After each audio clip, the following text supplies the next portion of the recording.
আপনি যখন কোনো দুর্নীতিবাদের সন্তান যদি হন, চাইলেই তো আর আপনি বাপ বদলাই ফেলতে পারবেন না।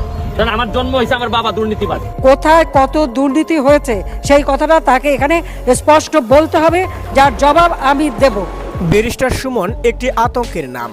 ব্যারিস্টার সুমনকে নিয়ে এখন স্বয়ং আওয়ামী লীগও ভয় পাচ্ছেন। যে আওয়ামী লীগ থেকে ব্যারিস্টার সুমন নমিনেশন চেয়েছিলেন, ব্যারিস্টার সুমন এমপি না থাকা অবস্থায় দুর্নীতির বিরুদ্ধে আন্দোলনও করেছিলেন।